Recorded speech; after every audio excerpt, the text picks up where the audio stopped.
All right, so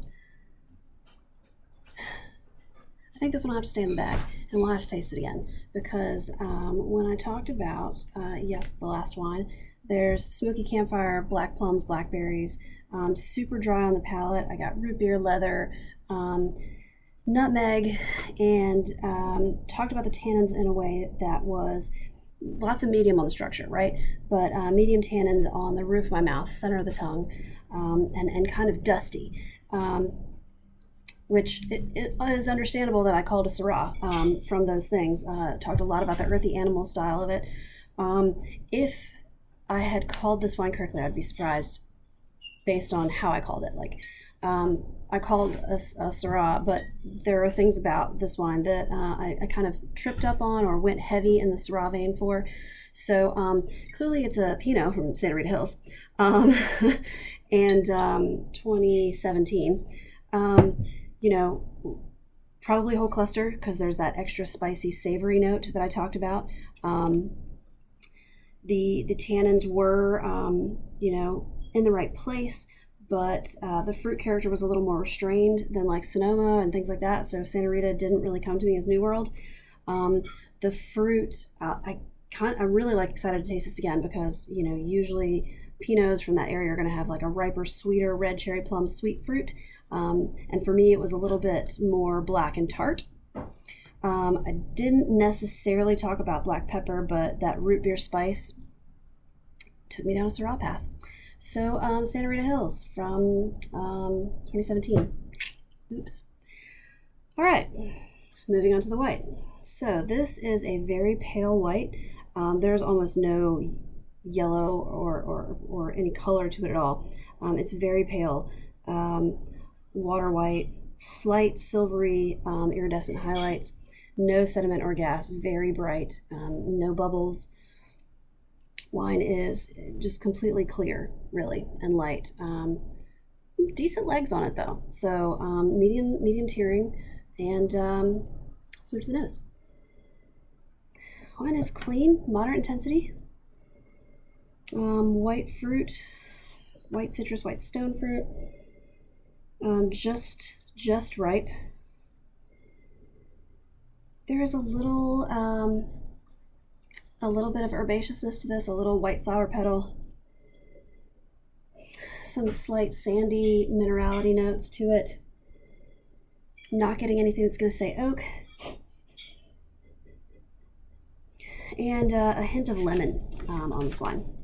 There's a little bit of kind of lemony fresh citrus. Let's move to the palate.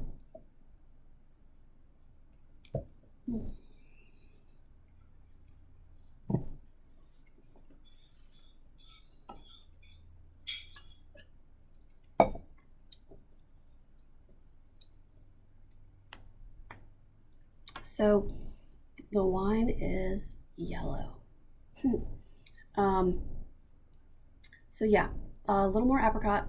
There's definitely some lemony citrus on here. It has a little bit more body than I would have expected from the color. So there's a little bit of weight on your tongue, thirst quenching, juicy.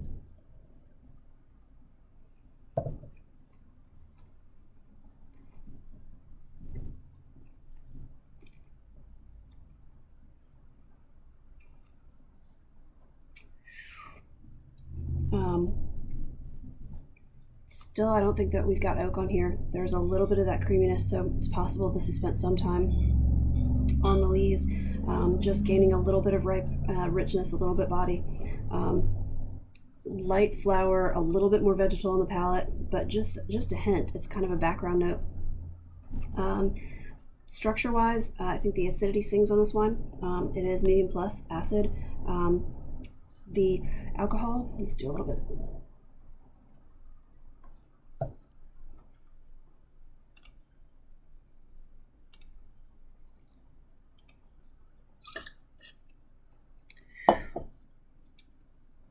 It's almost metallic. There is kind of a little metallic note to the back palate. It is medium alcohol, medium minus body, medium plus acid, a little bit round, but still kind of lean and linear on this. That interesting metallic, kind of sandy. The minerality kind of is starting to sneak up on me a little bit stronger now. Moderate complexity and moderate finish. So possible grape varieties. This is super pale and super white, not crazy aromatic. So I want to throw Pinot Gris in the mix, but I don't think that there's enough of that kind of coppery color. But that doesn't necessarily mean it. I think Gruner Veltliner is a good mix in here. Melon de Bourgogne. Some of those just dry, crisp whites. I think that little bit of Lee's aging might give me some Muscadet. Some Melon de Bourgogne notes. So if it is Melon, we're talking Loire Valley, we're talking France. If it is Gruner Veltliner, that's Austria, and then Pinot Gris from Northern Italy. So youthful 1 to 3 years, and all kind of cooler, crisper climates,